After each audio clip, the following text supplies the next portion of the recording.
Ladies and gents, it is your friendly neighborhood BJJ podcaster, RAF ESPARZA, coming to you with another great installment of the Bullpen, your weekly topical, important issue show. We're working on the wording on that, actually. We've been going with very successful, happy, go, fun, lucky, happy time. Didn't work. A lot of our creative department, they're trying to come up with the actual branding, but essentially, you know what it is. There's a board, there's three people. We make opinions. You agree with some, you hate some, you love some. I don't know which is which, but you're always in the comment section. And if you were in the comment section, we are happy to take some of your notes and thoughts and feelings. Speaking of which, a couple quick reminders. First and foremost, if you want to support us here at the Grappling Hour, you can head on over to patreon.com/grappling hour. Check out our interviews 30 days before anybody else. You can also pay for a few extra dollars for some tape studies, Road to ADCC journeys, where we'll be looking at how certain athletes are competing at maybe now the second biggest dance in August. We'll see. Remains to be seen. We don't know. There's a lot we don't know here, people. We're learning as we go. So you can go check that out for a few extra dollars. That's patreon.com/grappling hour. You can also go buy some merch. The shirts that we have over here, Grappling Hour, that's on over at rafesparza.com/merch. $25 for a shirt and $45 for a hoodie. If you want to stay warm during competitions, you can get a combination of the two for $60. You can also find us at Spotify, YouTube, Twitch, Twitter, wherever. Periscope, remember that? We used to be on that. I think it's dead now. I think it's just X or Twitter or whatever you're running. It's at Grappling Hour on all of those. Let's not waste time. Let's go to our friends here. Let's go ahead and say hello to our longtime friend, Tim Freeman. Tim, how are you doing, sir? Hey, Nope. what's Hold going up, on, man? hold I up. am in That was witness supposed to be a protection Tim program. solo. I now realize that it's listed as just guest. So, Tim, how are you doing now? Can I hear you now? Hey, yes, sir. I am right here, no, Raph. Tim, I'm you're stoked muted, to buddy. be here. I don't know No, what how is could I happening. be You're muted muted? on my side, and it is not coming through. All right, man. Let me Holy fix shit. it. 1 second. Let me see if I can hear. Let's see. How we doing? Okay. You're coming through on the mix, but not to me. So let me see if I can figure out something very quickly. Tim, do you mind Yes, saying sir. a few words? Hell no, man. I am stoked to be here today, Raph. Oh, boy. Some major things going on in the world of jiu-jitsu right now.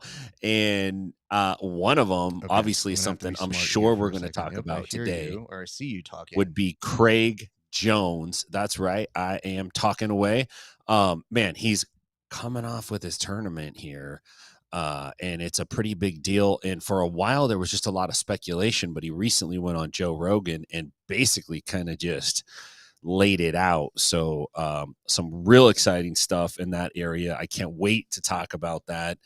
And I'm pretty stoked for it. I had a dope week, Raph. I'm just talking, filling up some space here. I didn't want to interrupt you. Oh, nice. I could actually hear you. Oh, yeah. There we go. I was so freaked out that as I pressed the button that normally gives you your shine, I was like, okay, I can't hear Tim. And I realized there was a button that it didn't look like it was muted, but it was muted. But I heard it going out to the live version. I was like, wait, no, Tim, so No sorry. worries, So I'm man. so sorry to interrupt you, sir. No, you're fine, dude. It's been a great week. Listen, I'm stoked to be here. I'm ready to jump in. Obviously, I wish Jake could be with us, but I'm stoked to be here, man. Oh, you jumped ahead of that. I mean, look, there's Jake. So Jake has some matters to take care of right now. We obviously wish him the best. He'll be basically coming back as soon as possible. So he'll be here very soon. But we wish all things being good to our friend. We look forward to chatting with him about some topics. Speaking of which, you did mention that there is a big topic that is coming up. I think we have a lot to talk about today. So I think we should just go straight on over to the board. And let's be honest here, Tim. You previewed it. I feel like you should be the one to start us off. CJI. And I keep wanting to call it CGI. So I've had to get that out of my brain because I'm used to movie effects. But CJI, what can you tell us about what's going on here? Well, there's been some pretty major developments. I think most of these things we were already kind of speculating on, and we kind of more or less had a general idea of how it was going to shake out. I had personally heard some things that I was told like, hey, you can't say this. But even then, I wasn't positive because it was such a major kind of move in the jiu-jitsu world. We just haven't seen anything like that. But Craig came out, I think it just dropped today on JRE, and basically kind of outlined what we were all speculating, which is he's going to have a big event. It's going to happen the same weekend as ADCC. He's going to give $10,000 to each person that enters, basically as show money, and $1 million to the winner. There's going to be 2 divisions. Each division winner is going to get $1 million. They're going to have some super fights, which I think is dope. And the other thing is, he's talking about sustainability. And I think this was something that I was thinking about. Like, dude, are you just going to blow ADCC up in 2024 and then that's it? 2026 just going to be business as usual? That's not the plan. According to him, the plan is to build a sustainable organization that has an event like this every single year. He says his sponsor is down. It's a mystery sponsor right now. He says he doesn't want his sponsor to get any heat. And I don't know if that's because of who his sponsor is, like his sponsor's involved in something that would bring heat, or if it's just, hey, this guy wants to remain silent in the jiu-jitsu world or fight world, or I don't know. It's hard to say because who knows who's behind this at this point. But Craig certainly sounds like he's dedicated to it.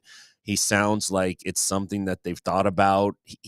I know Craig kind of comes off as a jokester and a goofball, but he's not a moron. He's a smart guy. He knows how to get things done. He knows how to organize, and he knows how to deal with the right people. Obviously, he's got connections. He's gotten this far so far. So, yeah, pretty major news in that world. And more, we're seeing athletes basically say they're going to jump over to the CJI, or the Craig Jones Invitational. So I'm pretty intrigued by it. I really hope it doesn't fizzle out or turn into a circus. I think that would be ultimately bad for the sport, but I don't think that's where it's going. It feels a little gold rushy right now with jiu-jitsu, and I think there's a lot of crappy investments out in the market, and a lot of these folks are looking for new creative ways to invest their money, and the opportunity might be right now for jiu-jitsu, and that might be why we're seeing these kinds of things. I really don't know, but that's about as much information as I got. Yeah, that's it, man. I ran with that, baby. No. I want you to run with that, and we've talked.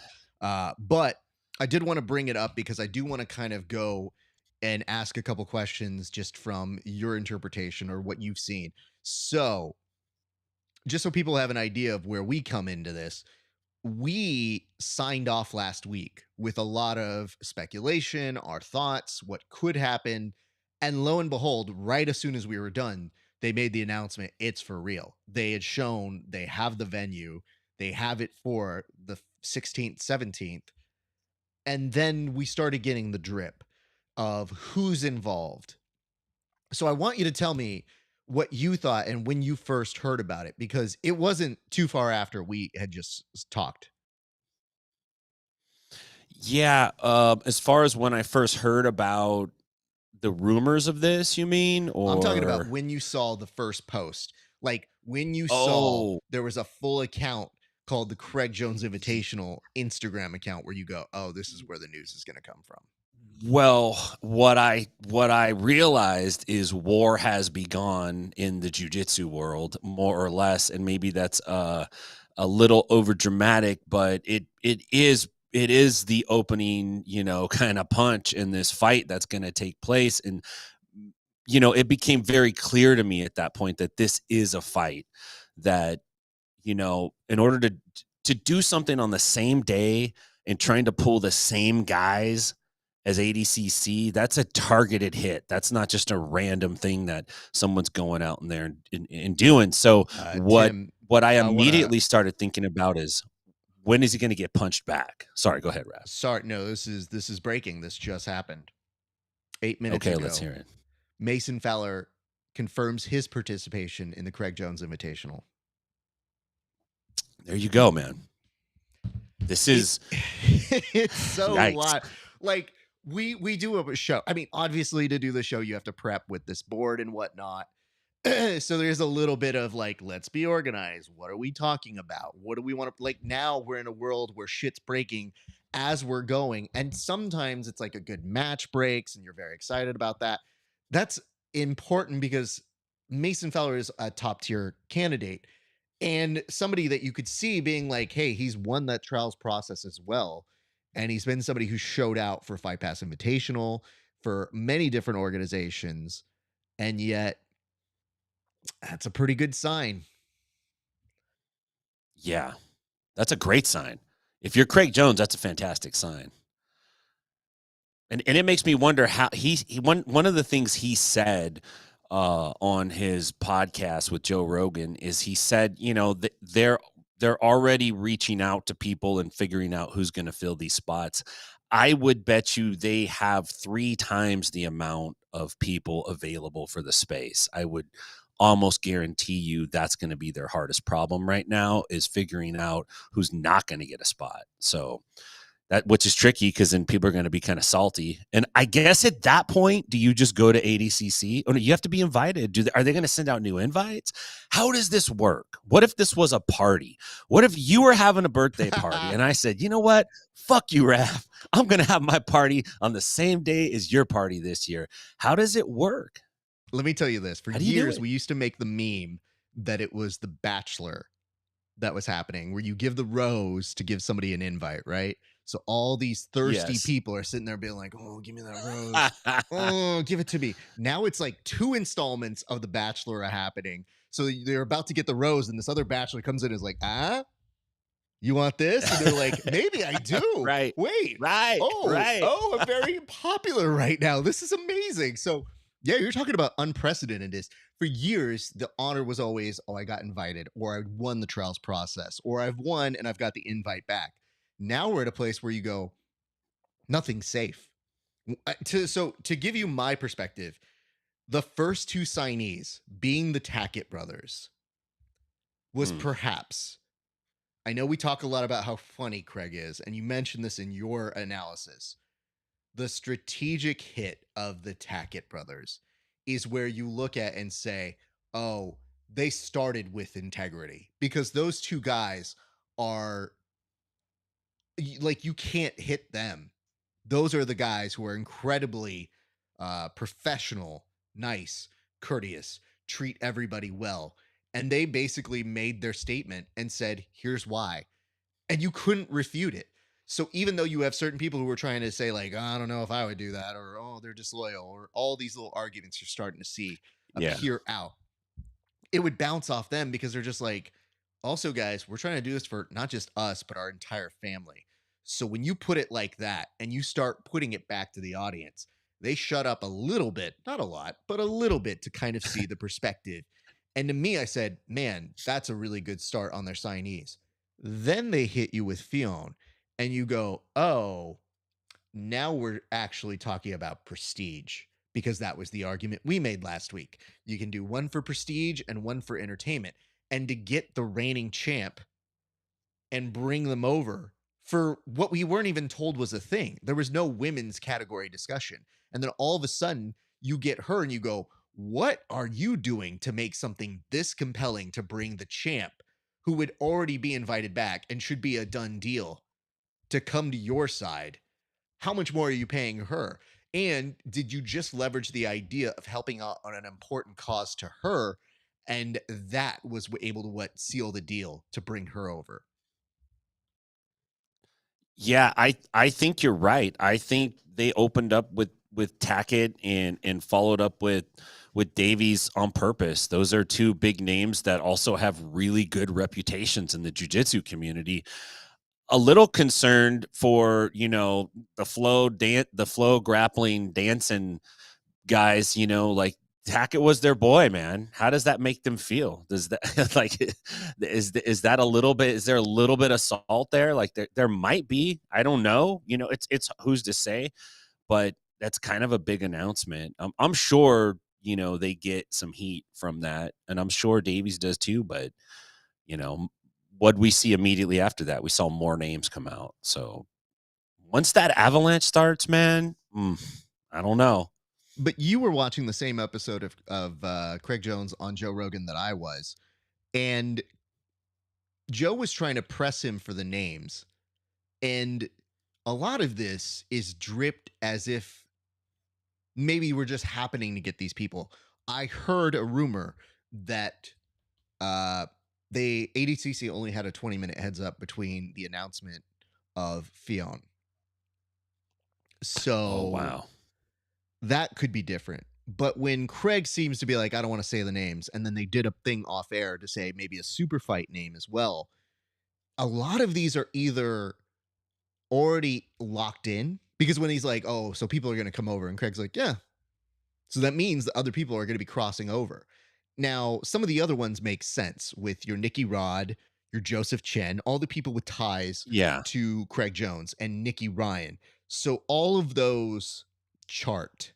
But then to be in a space where you say, well, Fionn was out of the blue, and apparently the Tackets were the first people to really contact Craig and ask, is this for serious? Like, the thing we don't know are the conversations being had with the athletes who are probably checking out that.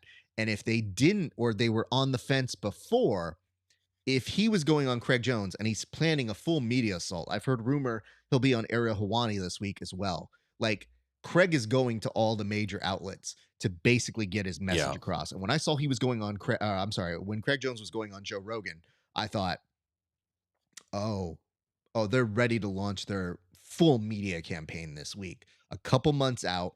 And I think it's done strategically before they go on sale because now you're looking at the possibility of them affecting the audience for ADCC. Whereas before it was, well, maybe they'll just bring the athletes. Now it's a draw versus draw sort of thing. And when you have people who are going Yeah. on the entertainment side, there is a real risk that you may do it. But I do want to point out one thing, and I wanted to get your idea on that, which is that Craig Jones was basically saying their model consists more on stealing more MMA fans. So, what I don't know that people understand is if you're trying to go after a different demographic with that pit submission style or format, if you would, and then do it as 10-8 rounds, 10-9 rounds, isn't there room for both? Because maybe you're not trying to take the same piece of the pie. If he's telling us that's the model, I wouldn't be surprised if you see other MMA stars being offered super fights or this that's akin to maybe the old school version of ADCC or the Fight Pass Invitational style, where you're drawing on their drawing power and maybe not the drawing power of just the collective of jiu-jitsu. Yeah. Man, I think that it could be a mistake to mess with the format and the rules too much because you run the risk of because you're targeting ADCC. It feels like, and maybe they need to fix their messaging if this is not the case, but it feels like what you're trying to do is replace ADCC. Okay. And that's what it feels like. Now, if you come out with a format and you have a pit and you have 3 5-minute rounds and you have 10-9 scoring systems, like, oh, lost my light there. But that kind of change is going to make it feel like not a replacement for ADCC. It's just going to feel like a different thing. And oh, by the way, we're trying to pay the athletes. And at that point, there is a risk of it feeling like a novelty to the viewer. And you might lose that ADCC crowd.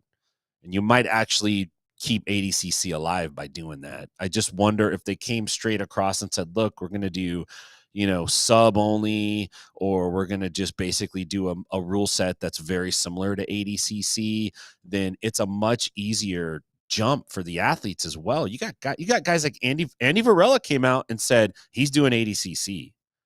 He posted a story and it's him and ADCC and he's going. Look, he's been training for it forever now for that specific rule set. What's he going to do? Change it up to fight with a pit now and fight against a wall and do 10-8, 10-9 rounds? Like, that's a change, man. So I like what Craig's doing, but I think there's a risk right there in having some fallout or some unintended consequences. I don't know what they're going to be. I'm just speculating, but I could definitely see that could be a little risky. I haven't decided yet. I'm in the mode of there's a lot that we don't know. But him saying 10 Yeah. 8, 10 9 rounds did kind of perk my ears up because I thought I heard him say there was going to be periods like in between. So there's going to be rounds. And if that's the Yeah. case, I can't visualize it yet, but I think the purpose is to break the monotony of forehead wrestling for 15 minutes, which we have seen in ADCC style. And Yeah. I think what they're doing is saying, okay, sometimes when you put two people who are equal up against each other, the highlight reels don't come. But if you have periods of rest and you kind of make it as a format to give it people where they can get excited, there could be comments. Like, I'm intrigued to see what it is. I don't want to dismiss it outright. I'm slightly confused, but I feel like that information is going to drip out more as it comes. My Yeah. whole thought process was well, two things. One, I thought a pit would work better for Andy Varela, if we're being honest. I know he likes going off road, but I actually thought, I was like, I think Yeah. it's easier to suplex somebody when they're like trying to run away up a ramp. But two, Right. I immediately thought, like, these guys are signing on without having all of the details. And yet, there could be some fallback from that. But for the most part, like the fact that you would have these obstacles, like, dude, you could put me in the eliminator at American Gladiators and tell me there's $1 million prize at the end, and I might be like, I don't think I can make it. But you did say $1 million, so I guess I gotta try. Like, you may not know Yeah. the obstacles in front of you, but if somebody dangles that in front of you, it will change things. So I think that's kind of the basis of all the information. If you guys haven't seen the episode with Craig, I would really encourage you to hear it out because Joe does try to push him. You do get the sense that in that interview, Joe's kind of asking the questions of like, "Hey man, why are you doing this? Like, why would you do this to them on that same week in the same city? Think of the children, Craig." And Craig is just like, hey man, like, I get it. They can exist and we can exist. Like, and yeah, a lot of it's based out of some really differences in opinion that were dismissed. So it's not all my fault. It's not all their fault, but maybe, just maybe, it'll be the push that incentivizes them to do something else. And I think one of the contentions that Craig said in there was he was like, a lot of these people, when they talk about, hey, these athletes are idiots, these athletes are dumb, they're asking for too much money. Like, of course, Joe Rogan, who works for the UFC, is going to go, I think people are paid just fine in the UFC. I think that's just Yeah. great. It's like, Joe, you get paid Right. more than the people in the UFC. Like, my brother, you're fine. You're one of the good ones. And of course, we don't expect you to say it, but don't mock it when Craig is doing a different model. But Craig, in his infinite wisdom on this one, was basically saying, like, maybe this wouldn't have happened if they would have given us a token extra 10K. Like, some Yeah. kind of sign, some kind of acknowledgement that inflation has happened, some kind of acknowledgement that things are not the same as they used to be. And I thought about that deeply and realized, man, it's not a bad argument. And it is frustrating that you're going to get people who are going to make it seem like he's holding out before ADCC will up their pay by 300%. He's basically saying, like, hey, guys, legitimately, can we get a good sign of faith? Because we've gotten none. And Yeah. I'll get to some more of those points in a minute, but I did want to point that out, which was, man, this did seem to really take off in a week's time. And we got so much information from the last time you and I signed off. We did this one early. We did, what was our show on? Did we do it on Thursday or Wednesday? I don't remember which day we did it I on. think we did it on Thursday, maybe, So we or came Wednesday. back, No, I think we and did there has Thursday. not been a lot amount of time between these shows. So just in No. 4 or 5 days, like over Memorial Day weekend, all of this stuff has just blown up. So that's how Yeah. we're coming back to it, and had to spend our top segment going through this. But you posed this next one, and I think we're going to get back a little bit more to the time, but we did have to introduce that big one right then, right there. And the introduction that you gave on this one is very simple. What would you do if in charge of ADCC? So, Tim, I'm going to start it off with you, sir. What is it that you would do right now if you were in charge of ADCC? Well, I think what ADCC needs to do is they need to get together with the money source behind ADCC and determine what the vision of ADCC is going to be. And if you're going to be our Olympics, if that's what you're really, really, really gonna be, then you gotta step away from even trying to compete with what Craig Jones is doing. You might even have to acquiesce and take the high road and talk about how, blah, blah, blah, blah, blah. That's one way they could do it. They can appeal to history. They can run some names out.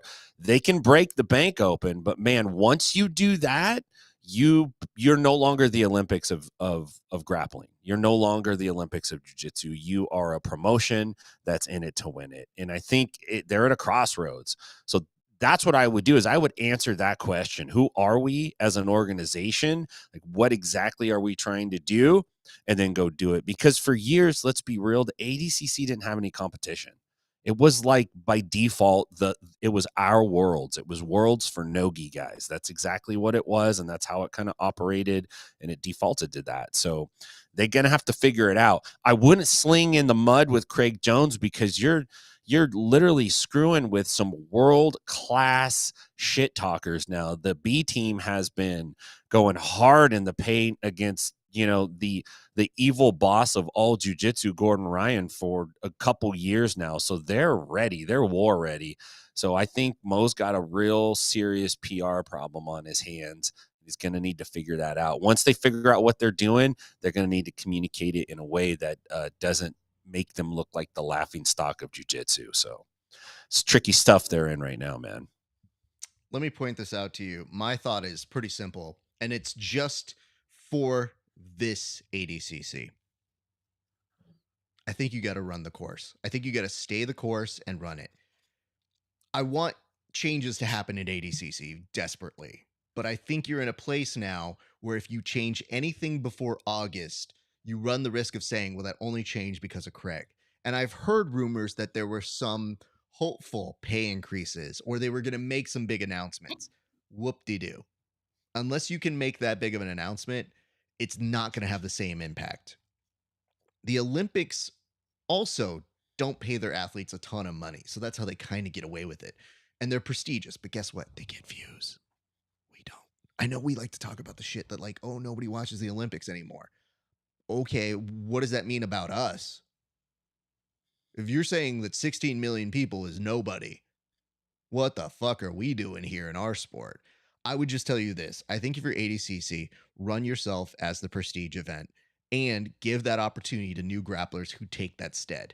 You will still put on a great event, but I think afterwards there needs to be a very good meeting. And I think you would do well to listen to my friend Tim here, because Tim gave you the number one thing in any PR crisis team, which is you have to assess the problem. You have to figure out who you are and stick to that. And what's happening is it's not to mean that you haven't done it. It's to mean that in order to address this without coming across as comedically inferior or comedically scared, you have to have a sound plan, because the bait is to try and respond to them in their way. And you're not those people. You do not have those abilities. Like, as much as Mo likes to say he can out shit talk people, you cannot do it to Craig. There is too much goodwill. No. There is too much built in. And the fact that he is coming push to shove to do this out of pettiness or spite, or even just out of strategic wellness, you're just not going to beat him there. So don't get drawn into that gunfight that you can't win. What I would say is continue to do a great event, but acknowledge the fact that you've got competition now and that you will need to address certain things. Because I still feel like if you guys add another 10K to the prize money come August, I would love that for the athletes, but it would reek of a company having a pizza party instead of increasing your wages to a livable amount. So yeah, it sounds great. It's just, I get what you're going for. Nobody's ever going to say $10,000 extra is nothing. But if you're waiting for that week to make the announcement, it will go with a certain, oh man, do I have sound effects here? Hold on. Oh, do I have a, oh man. Oh, okay. I got one. Okay. If you think that that announcement is going to be something, it'll probably be,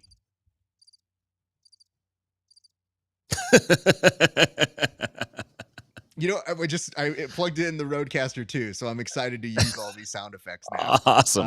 I know that, like, what we should have done is start off every episode with, Hey. So these are the stupidest things you could have given me. Oh no, they're great, man. Let me give you a few notes that we got from a good friend Wallow J. It says another Jake Watsonless episode. You know, that's a really good weaponized form of calling these episodes. But yes, sheesh, still a great show. Thank you, I guess, by default. It says dog can't pay bills or take care of your family with prestige. Whoop. But you can Yeah. get a lot of DVDs and instructionals or seminars, which is almost as good. Yeah. And it says this is a stand from athletes and good for them. Let's go. Absolutely. And we'll get a little bit more into that. But I'm glad you brought up this question because before we get into all the other stuff that we're going to bring up about ADCC or Craig Jones Invitational and the direct results from those things, I think it is important to note here that the upside to all of this as grappling fans is there's going to be a lot of content that week. And I feel like the antithesis is everybody's going to think you're either for or against one of these things. It doesn't have to be the case. Like, it doesn't matter how ADCC may treat some of us interpersonally. I still root for the athletes to get a showcase and win money. So, if they're going to build this for or against us argument, they're only limiting their audience. So, what I would say to them is run the course, do the best you can. And if you do want to make changes, man, I hope that you guys really make them well. And yes, it'd be nice if you could increase the pay, but we may have opened up a door that's kind of unclosable at this point.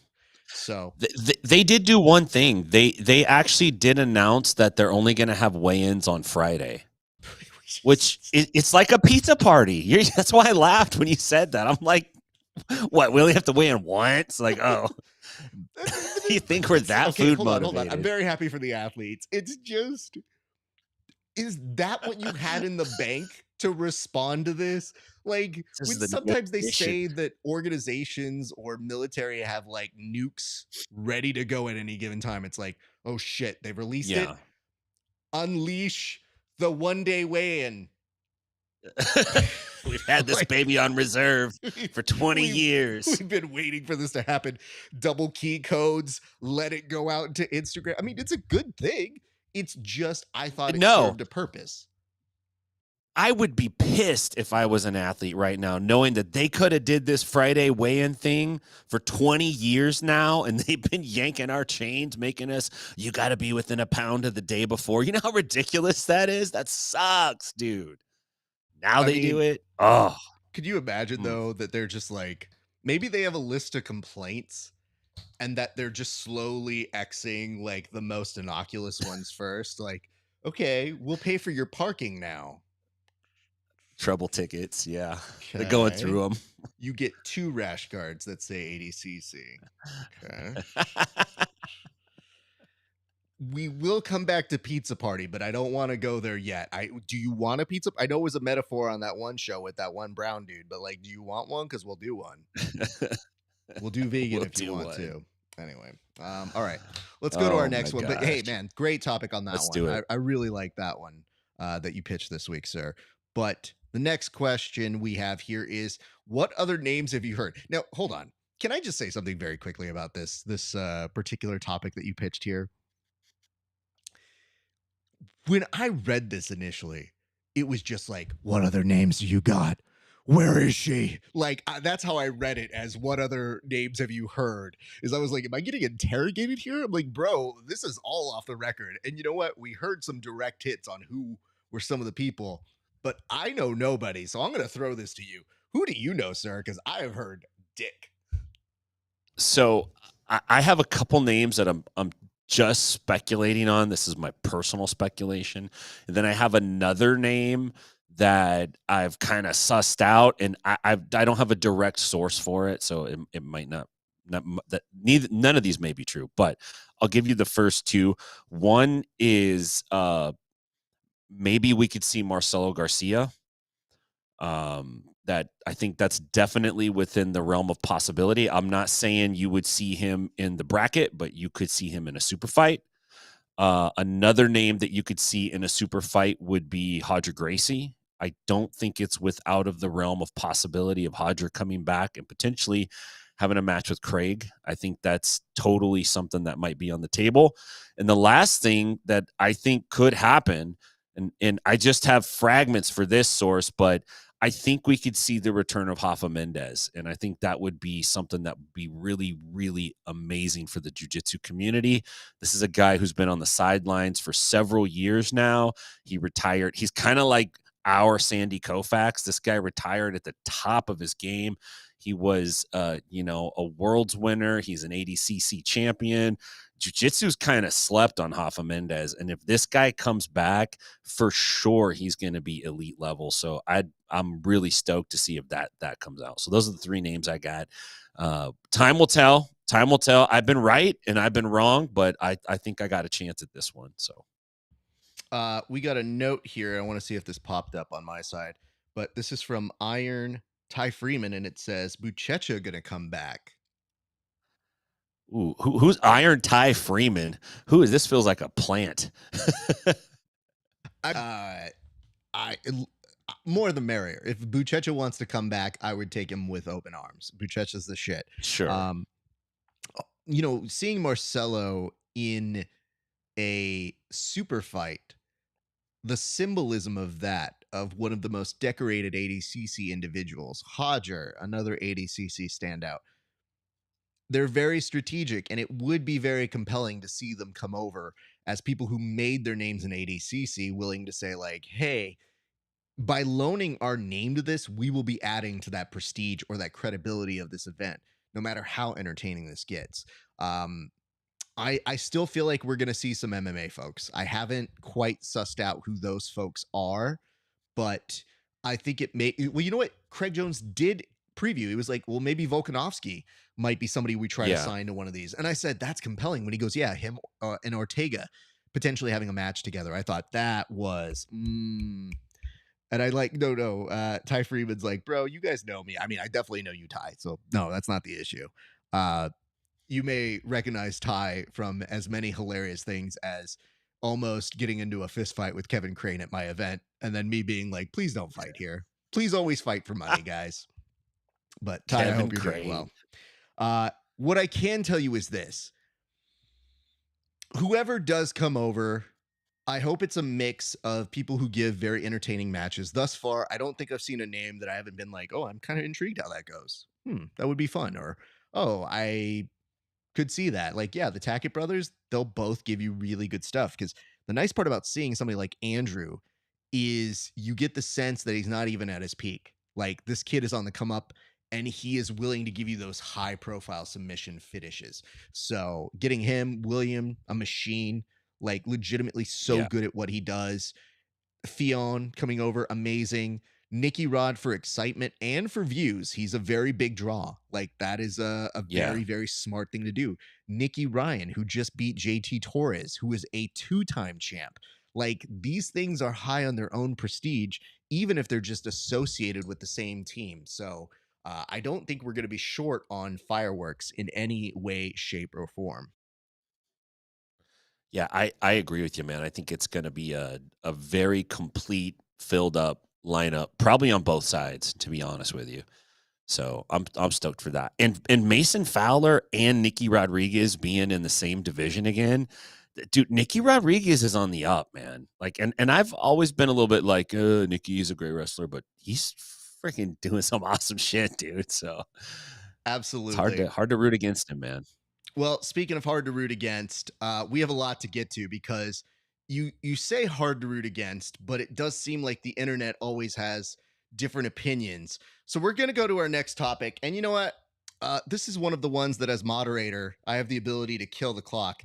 And I feel like I'm going to do that one here because I'm just going to take this one myself. So I'm going to defer all of Jake's time that he could have had on this show to myself for this next segment. Take it. You got mine too. Take mine too. Sir. I appreciate it. Let's get straight into it. What I want to point out now is you may be seeing people in the comment section or who are creating videos playing heavy PR defense for ADCC, which is fine in most cases. But I would watch for the following forms of rhetoric that I think are falling just a little bit flat. Let's start with the first argument, which is loyalty. This my friends, is some top tier gaslighting. Like, this is Catholic mom shaming approach. In trying to shame the athletes in comment sections or videos for a lack of loyalty, it's costing them the ability to make money. And as a result, that shame that you're putting on them is incredibly misplaced, especially if you say that you love the athletes.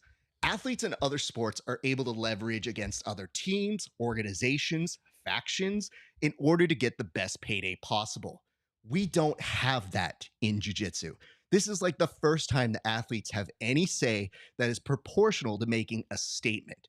So, in other words, you're basically trying to take away any leverage they would have on where it is that they feel they can get the best bang for the buck where they're going to perform. And I think, all due respect, kind of shitty to do that to people. So, I would like to say that. And yes, I understand there has been incremental improvements in the ADCC structure that we have seen over the years. However, in 20 years, none on the pay. And as a result of that, I have to beg the question to those of you who are putting this argument out there. How long do you expect some of these athletes to wait? You are going to be effectively aging them out of contention in a very, very strong and prominent way just because you like one of them. So I guess what I'm saying is don't do that to them. I think the Tackett brothers did it the exact right way. They did it classy. They gave you their notes. They told you why they're doing what they're doing. And they said that they're welcome to doing ADCC in the future. And I think that in doing it in that way, they listed what it was for and they told you the exact intention behind it. Classy AF. And why would they have to make that statement? Because you would have to win ADCC 100 times to make the money that you could make at the Craig Jones Invitational. And guess what? Only a select few of those individuals have done it more than 5 times. So talk about stacking the odds against them. Let's go to our next one. Prestige. Well, we saw that one kind of come and go very quickly. You saw that with the Tackets. That was a pretty good one to begin with 2 trials winners, one of whom has done it twice.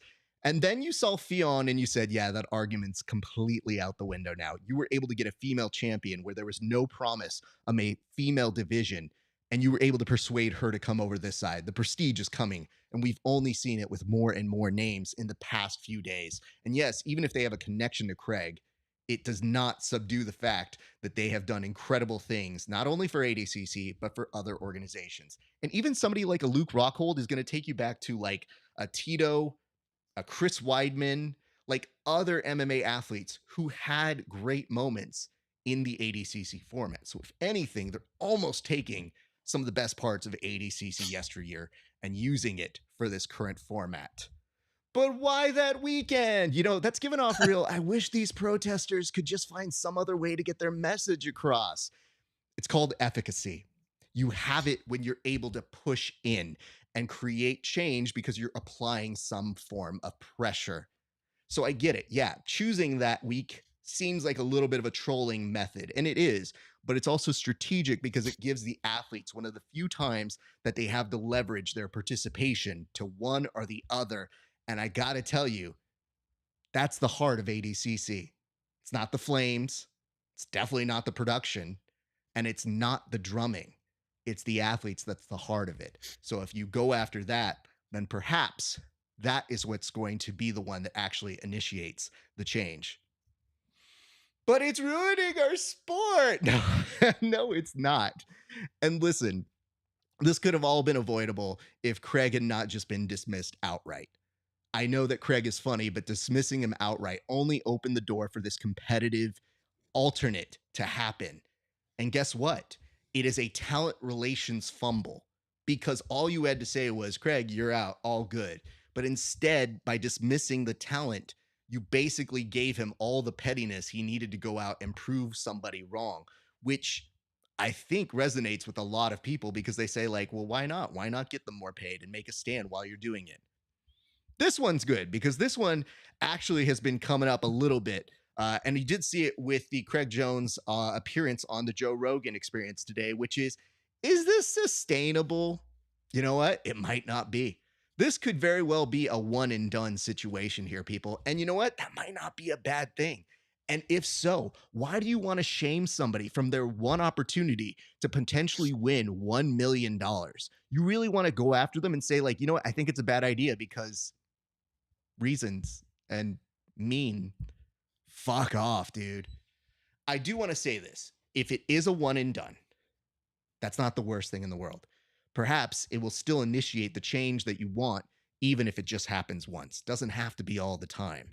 I like the idea that you guys got into the idea of getting spoilers or saying, like, oh, Netflix better renew this show. Like, we don't know. Sometimes you just get a good show for 10 fucking weeks and then you live. It sucks, but you go on. But guess what? Other shows that really like that show branch off of that. It's a good one, too. Counter programming. So now we're getting people who are bitching that there's going to be too much jujitsu for 3 days. Fucking Christ, guys. Listen, it means that everybody's going to be at home.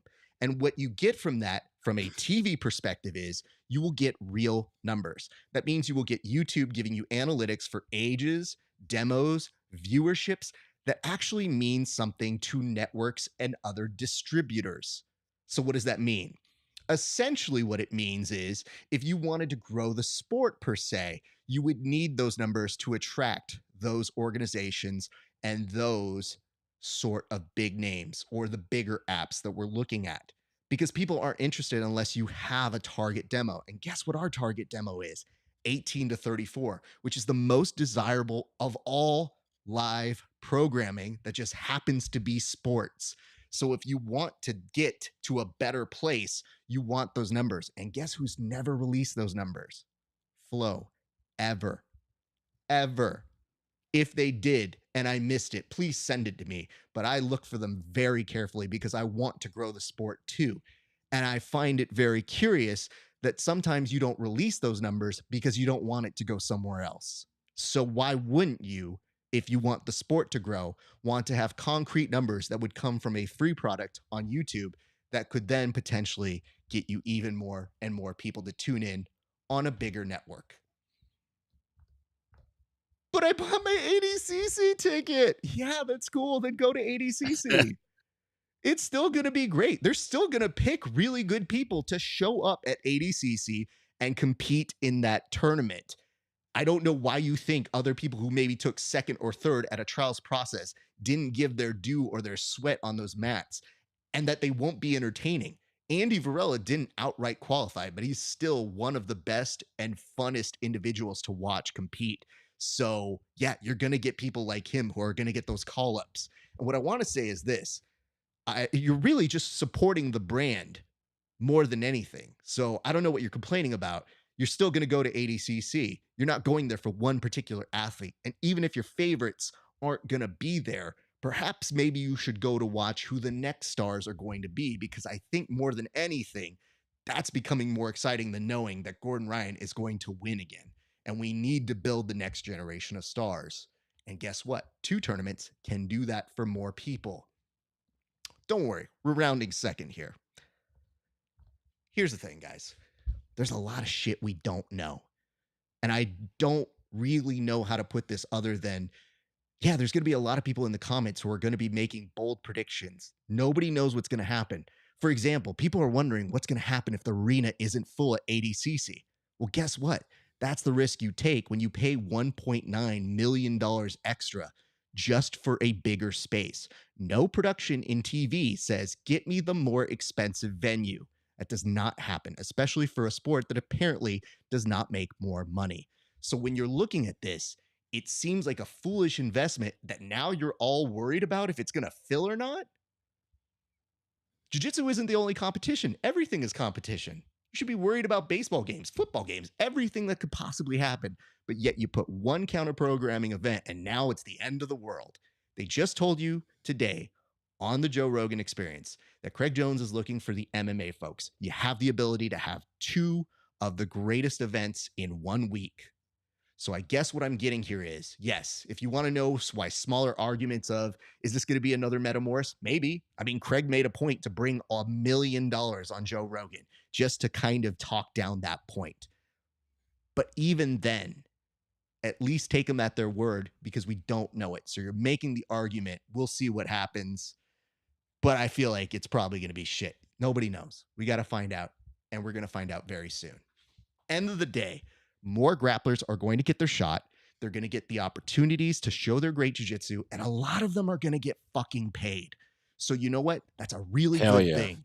What I really want to point out is the historic fashion in which they will get paid.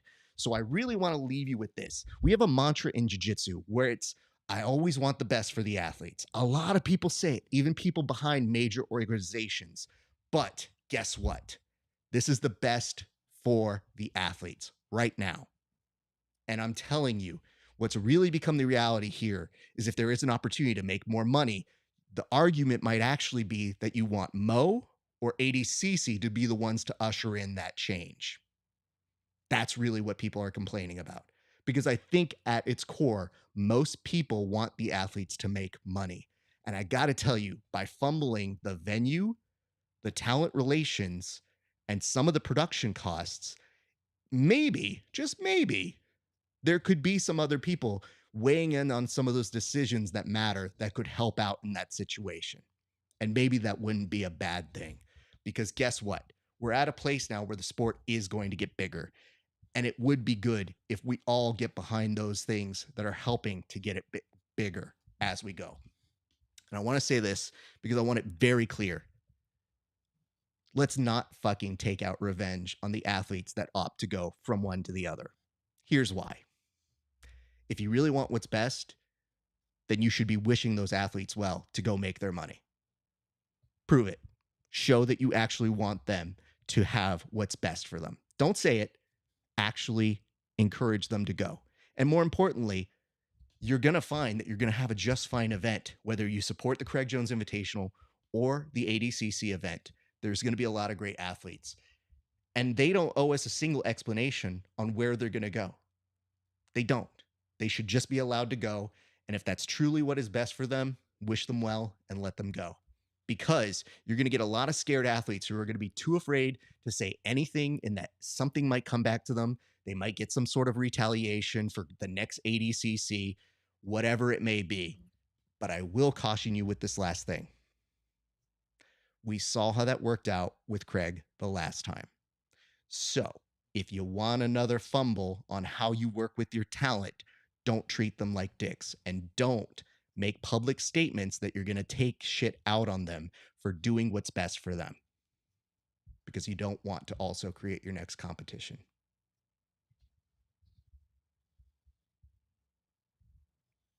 Okay, I'm done. Yeah, well said, man. Thank you. Well said. Well said. Listen, man. Yeah. Good job. You know what it is, dude? I'm tired of people wanting to run this shit like the mob. Like, I get it. Choose your sides, support your shit. But if you're going to tell these athletes that they can't go somewhere else, then you better make it for them to not want to leave. And loyalty is a fucking two-way street. Because if you're loyal to me, I will give you loyalty back. But it does look like in this regard, they're not loyal to those paychecks or those wallets. So once you equalize that a little bit, I think you'll see people stay. Yeah. I think you're definitely on track 100% there. And ultimately, at the end of the day, the athletes should come before everything else. That's the whole point of what we're doing is jujitsu. Jujitsu is the point. So got to pay the jujitsu, man. And these guys are training so damn hard. You know, I know Craig likes to downplay it like he's out partying all the time, but these dudes are training all the time. They're top tier athletes, man. So I'm stoked for it. This is professional jiu-jitsu. It's happening right now. Yeah. It's happening. It's freaking cool, man.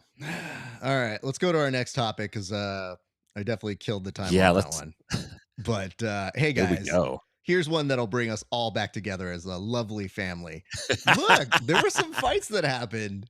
And I guess the question is, Tim, how did a fight break out at a kids' tournament? Now, as you postulate, I'm going to play a little bit of the video so people who haven't seen can see the horror and the nonsense that was happening over this weekend at a kids' tournament for the Jiu-Jitsu World League. Let's see this. Yeah. So, man, stadium days are always interesting because of the varied elevation of the Mhm. combatants. They're usually someone's oh, she did the controversial step over. She's going up. She's getting the high ground. This is a oh, the guy's running dudes off. We're gonna let him fight fair. Look at this. I'm waiting for the brown shirt guy from the NASCAR video to show Can up we in this one. can we have a moment here though, Wow. Tim? Because I want to point out the relative ease that this woman had to walk through multiple areas in the Yeah. stands. Like no person has ever had this much time to get involved and then Look at casually this. try to walk away from where the action is. Like, I didn't do anything. Nope. Nope. And trying to Look run at away from the seats by climbing over them and then look at grabbing some letter is wait, she's had enough. Let her go. We should look at point the out this though, lady in the Tim. background. Go ahead, go ahead. Yes, yes. We should point this out that the fact that I don't know why it took place, but I was apparently told that the lady used a medal. Now, this woman is all of us. This face, this reaction face did me in. And I want to give a shout out to, I believe it's Caveman Fitness. Let me double check my source here. They were the Golden Saints who were able to record this. But I tell you, my friend, Oh, when beautiful. I saw this happening and I saw her face, I just thought, yeah, ma'am, we're you too. And guess what? This is a jump cut. So this was still happening here. So this dude's popping in. Wow. Apparently, a guy hit a lady. There's a lot of stuff that I feel like you can get into, but I guess I should ask this. Are there any areas or reasons why you, Tim, could justify getting into a fight at a kids' tournament I if you're a you parent? know, I am ashamed to say this, but I have witnessed a fight before at kids' pans between a female and a male, actually, which is insane. They got in a fight over their kids' match, and their kids were competing against each other. And one of the parents didn't like what the other parent did, and they started jawing at each other, and then hands started flying. I couldn't believe it. I think fighting at a jiu-jitsu tournament is it's like building a swimming pool at the beach. It's about the stupidest thing you can do. It makes no sense. And when people are fighting that don't actually know how to fight, it's even worse.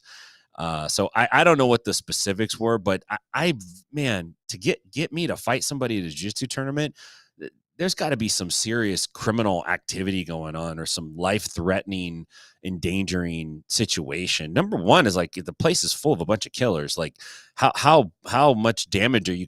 Obviously, nobody cared about that, right? But because that went on for a minute, the dudes just stood around with their arms folded. But yeah, I can't justify it, man. I think it's a really bad look for jujitsu, especially kids jujitsu. I have two takes on this. Uh, Neither as long as the one I just made, so you guys are assured you don't have to listen as long as that one. Uh, what I'd like to point out here is this. Number one, the fact that they actually were allowed to fight that long just shows how many people are working this event down at the bottom. Like nobody could get back up there. And I heard a rumor from somebody, not even a rumor, but just a thought somebody had that they said, watch us not get invited back to UCLA. And I was like, maybe, but I hope not. And also, I have to believe other sports have dumb moments too. We don't always have the worst, but just the length in which that fight went on for whatever reason. So, what I tried to do in these situations is, when I ask the question, why would a fight break out? I'm thinking to myself, okay, if your kid was in danger or somebody hit a loved one, those are maybe some of the areas where I might go, like, hey, man, this isn't cool. And you get into a little bit of a brawl. In this particular case, it's hard to determine if any of that happened. I don't think it did. It looked more like they were fighting over an advantage or their kid won or some dumb parent bullshit. But having Yeah. said all of that, if you do fight, and we can tell that you do not fight, because here was kind of like, I don't think these people train. I feel like they should have been put like geese on them and sent downstairs, and they have to fight it out there because it would have been funny for the rest of us, and it's footage that would then belong to the Jiu Jitsu World League so that they could use as they deem fit. But I can't help but think that anybody who ever signs up to do a combat sport, they know, like, hey, maybe we shouldn't do this. And yes, we have our idiots. But by and large, if parents are coming in and getting into fights for no reason in the stands, then you know what? Let them settle it.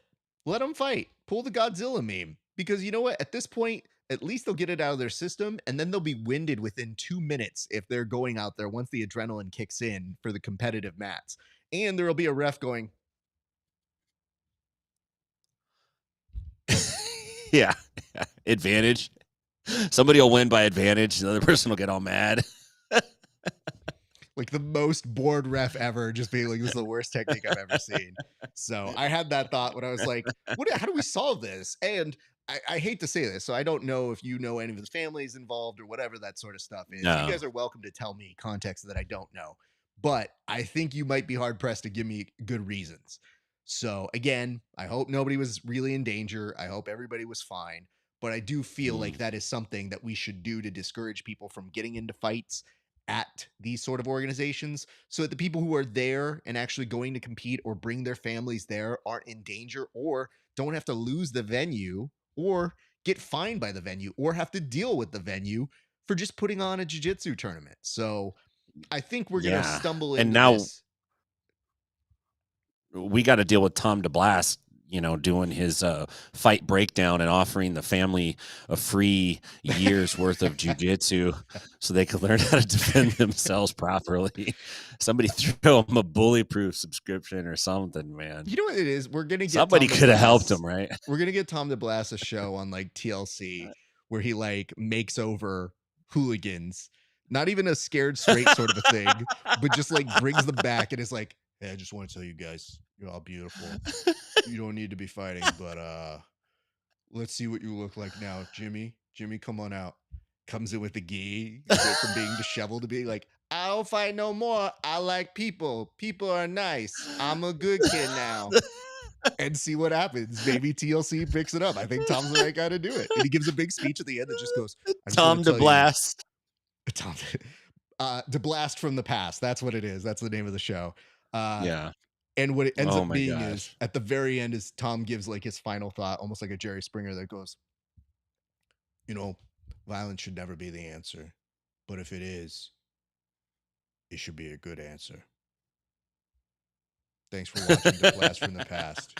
Join us next week when we show up at another jiu-jitsu tournament and take two parents who don't like each other, but learn to love one another by the end of the episode. That's what it is. So. I think he'd do it. I think he'd do it. I think he'd take it seriously. I think he'd dress up and everything, man. Just give. Oh shit! We had Craig Jones joining us a few seconds ago. It says how much you guys want to bet Buchecha gets announced.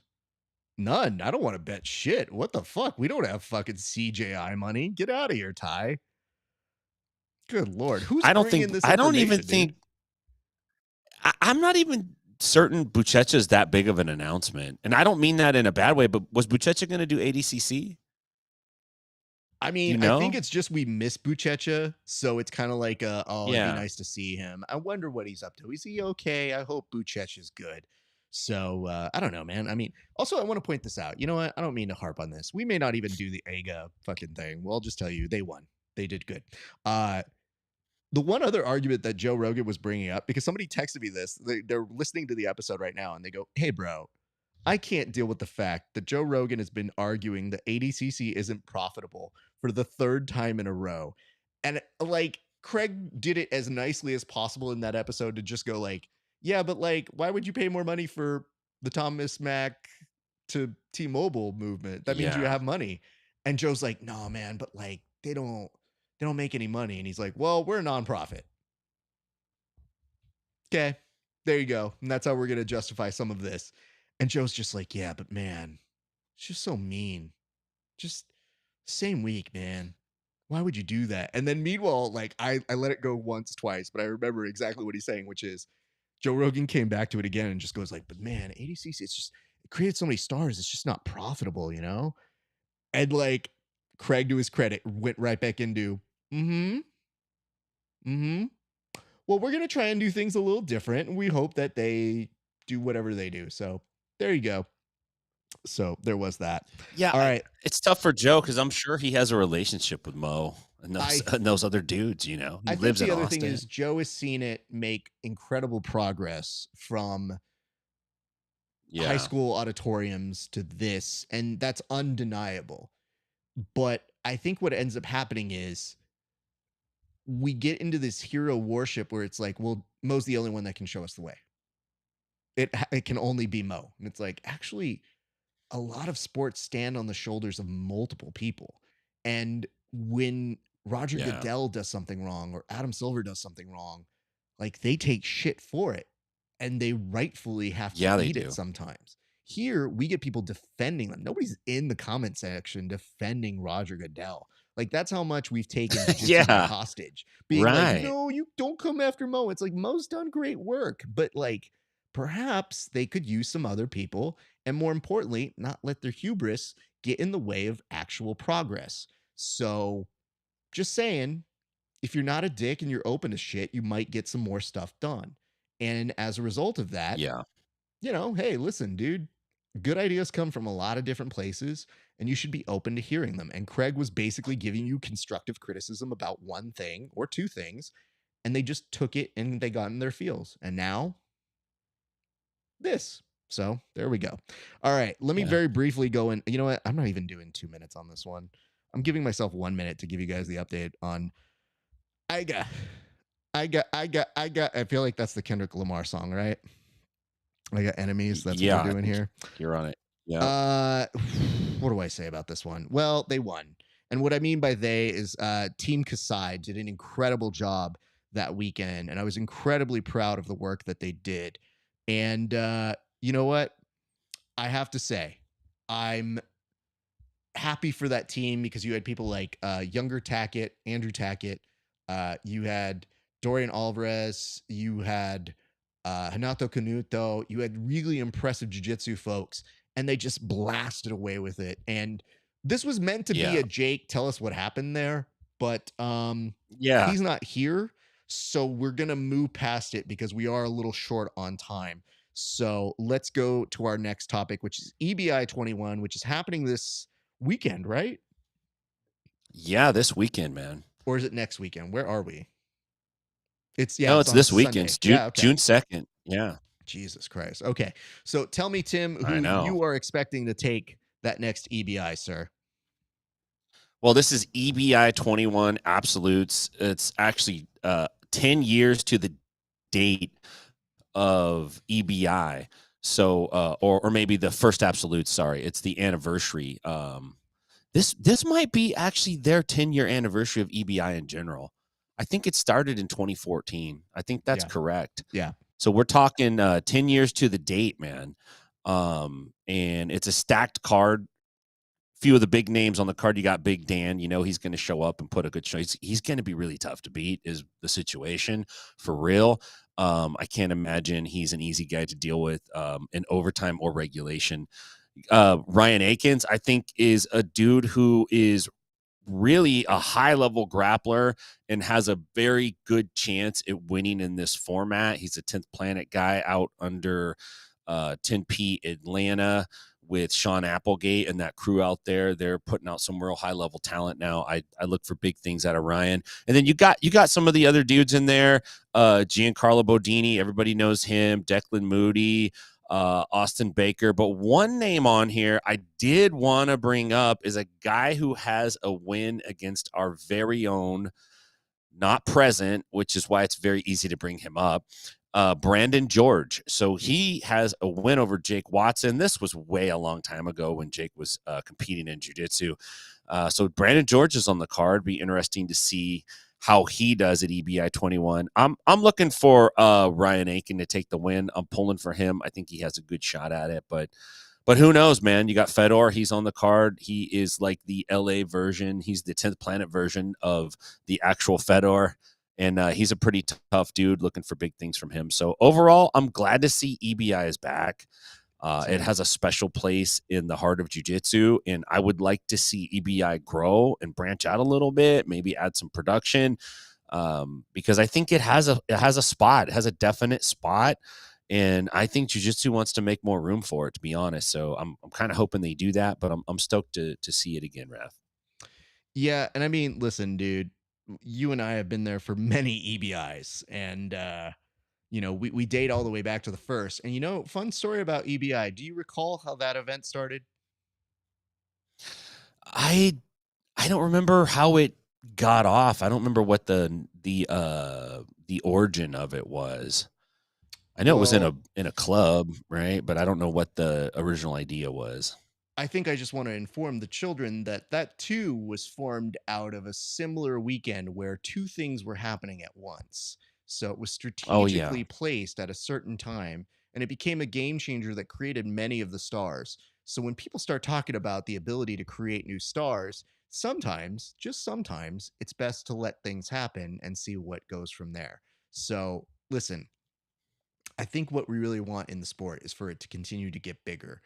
And I'm going to put a challenge out there, and I do recognize this is something that is hard to do for people in comment sections. But if you've got someone in this fight, just promote the one you like. Like, legitimately get into the comment sections and tell people why you're excited for ADCC, or tell them why you're excited for Craig Jones Invitational.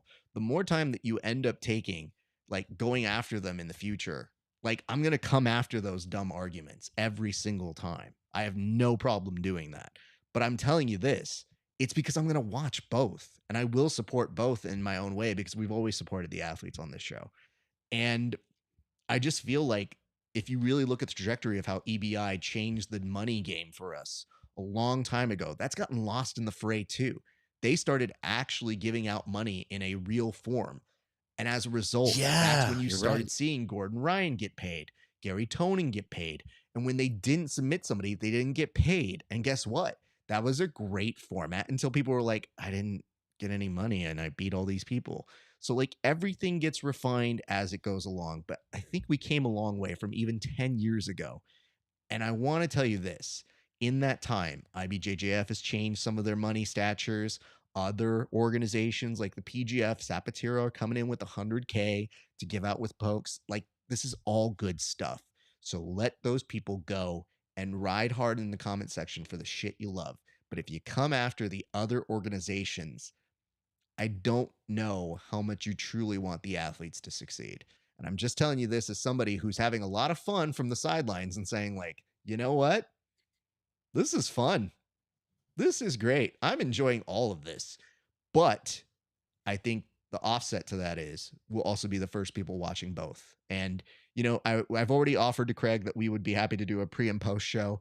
And even if we don't do it for them, I still want to support them. I don't want to take it out Yeah. as a continued vindictiveness. It's just, hey man, maybe it doesn't fit for this one, maybe it doesn't go. But like, I just want to make sure that people understand that we haven't been hired, we haven't been any of that. We've just told people we're interested in it. And I really do feel that way. And if that's the case and it works, great. If it doesn't, get ready to see my face for 3 days straight on a fight companion because I will get zero sleep during that week. If anything, Craig's a dick for making sure that I got to stay up for 3 days, cracked out of my mind, talking for marathon streaming Yeah. sessions. So fuck that guy. We got one Yeah. last thing that we'll take care of here, Tim, before we start closing on up. But this is the Peanut Gallery, and I do appreciate this. And it says, this just got randomly recommended for no reason. At least you guys got your audio quality set up well. Keep it up. You're better than many up and comers already. So, like, I want to take this as a compliment, but I feel like my brain won't allow me to take all of it as a pure compliment without Yeah. hearing the parts that are like, hey, good for you. Hey, don't let Yeah. anybody say you guys are shit because you're not. I mean, I expected shit, but you're not like shit. You're just Man. kind of like, okay. So anyway, Anime Girl Moan, which by the way, uh, interesting name. Mm. Thank you for your comment. We appreciate it. But Tim, I think it's time that we just round the bases. Tell the people where they can find you, good sir. You can find me at Inside BJJ on all your favorite social media platforms, insidebjj.com.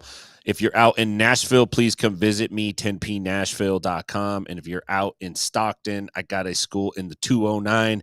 You're always welcome to come through. That's 10th Planet Stockton. We got Eddie Bravo coming on June 15th. So you better get your asses out here and sign up or you're going to miss it. So that's what I got, man. It's great to be here again, Raf. It's always a pleasure to talk jiu-jitsu. This is one of my favorite parts of the week, man.